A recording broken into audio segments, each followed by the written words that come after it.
Welcome to On Point, kicking off the weekend on Masters Day. James, a couple of champs going in opposite directions, Tiger Woods and American Pharoah. Who do you like more this weekend? Oh, American Pharoah. I'd say. Did I ever tell you about the time I played Augusta? Nope. 76. You said what, on the first 5 holes? Yeah. Not so much. Never been there. Churchill Downs probably the most hallowed sports ground I've been at, other than some big time baseball games. But would love to experience it one day. Oh yeah, definitely. Yeah, I've never been to the Super Bowl or World Series either. So, Well, for our purposes, the action will be quite a few miles west in Hot Springs. Not sure how much the pimento cheese goes for there, but nevertheless, the champ, American Pharoah, 1-2. Not sure there's much value, but certainly a race worth watching. yeah, definitely. I mean, some people have speculated that maybe they're going to try to teach him to rate or have him rate in this field, but he's just got so much speed. I just can't see it. I mean, Mr. Z could make the lead in the Louisiana Derby. I don't see him out sprinting him to the front. And, you know, I liked Made for Lucky's runner-up effort. He was even with Bold Conquest in mid-stretch and out-finished him by a couple lengths. And I just think it's going to be a 1-2 finish, same as the Rebel. Yeah, I mean, I'd love to see Mr. Z rebound just for personal ego to say, hey, I never got off him. But, you know, his not quite stable mate, but same color mate in American Pharoah, clearly the one to beat. And I understand if you say, oh, well, I don't want my horse running off.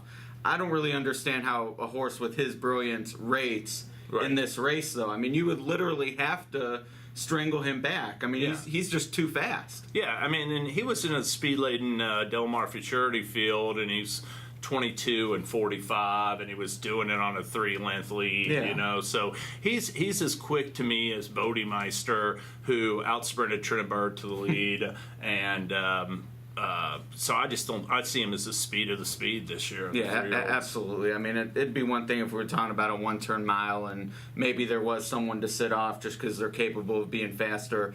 In this race, I don't see it. You'd just be taking him out of his element. I hope that we don't see that. If someone ends up going on a suicide pace and he does get to sit off because they went 21 and change, that's one thing. But to say, oh, he needs to rate off like a 24-second quarter is just silly to me. Right, and it's, you know, it's another short field, so you know, it's not. I mean, there's 8 horses this time, but none of them are confirmed speed. So, well, the good news is if you prefer him to stablemate Dortmund as I do, I'd rather see him just air the field, gate to wire, because then people are still going to say, well, we don't know if he can rate, and there'll still be questions surrounding him. I'm not saying that means we'll get like 6 or 7 to 1, but hey, maybe he's 4 to 1 or 9 to 2, whereas, you know, circumstances allow when he ends up sitting off a horse and then blows the doors off the field, might actually hurt his odds. Yeah, that's going to be an interesting dynamic if he is impressive, like a lot of people think, what the odds are going to be on the Derby Day between him and Dortmund. Yeah. You know, and you got Carpe Diem as well that's going to take some play. So,